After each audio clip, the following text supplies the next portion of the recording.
આજના તાજા અને મુખ્ય સમાચાર. ભાવનગરમાં ગુજરાત હાઉસિંગ બોર્ડના 40 જર્જરિત મકાનો પર બુલડોઝર, 85 મકાનો પર ડિમોલિશનની તૈયારી. ભાવનગરમાં ગુજરાત હાઉસિંગ બોર્ડ ચોમાસા પહેલા જોખમી જર્જરિત મકાનો સામે કાર્યવાહી શરૂ કરી છે. ભરતનગર વિસ્તારમાં 40 મકાનો તોડી પાડવામાં આવ્યા છે, જ્યારે આગામી દિવસોમાં વધુ 85 મકાનોનું ડિમોલિશન કરવામાં આવશે. ભાવનગર શહેરમાં છેલ્લા ઘણા વર્ષોથી તંત્રની ઉદાસીનતા વચ્ચે ઉભેગા 3700 જર્જરિત અવસ્થામાં મકાનો ઊભા છે, પરંતુ આખરે ગુજરાત હાઉસિંગ બોર્ડના જર્જરિત મકાનો પર આખરે તંત્રનું બુલડોઝર ચાલ્યું છે.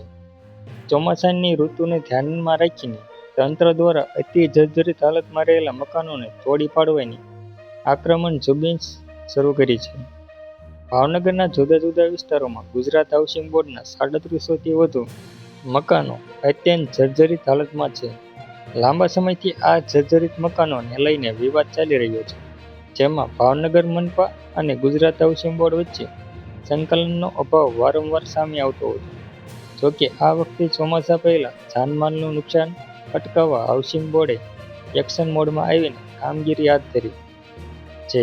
ભરતનગર વિસ્તારમાં આવેલા અતિશય જોખમી મકાનોમાં રહીશોને તંત્ર દ્વારા અગાઉ પણ વારંવાર નોટિસ પાઠવવામાં આવી હતી. તેમ છતાં સ્થાનિકો દ્વારા મકાનો ખાલી ન કરતા આખરે તંત્રએ કડક વલણ અપનાવ્યું હતું. અતિશય જર્જરિત મકાનોના નળ, ગટર અને વીજ કનેક્શનો કાપી નાખવામાં આવ્યા હતા.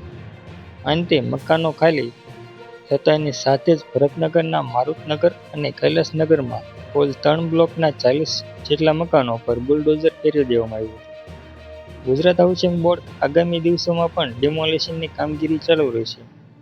આ કાર્યવાહી અંતર્ગત ભરતનગર વિસ્તારમાં કૈલાસનગર, મારુતિનગર અને શિવમનગરના કુલ 7 બ્લોકમાં 85 મકાનો પર બુલડોઝર ફેરવવામાં આવનાર છે, તેવી માહિતી મળી છે.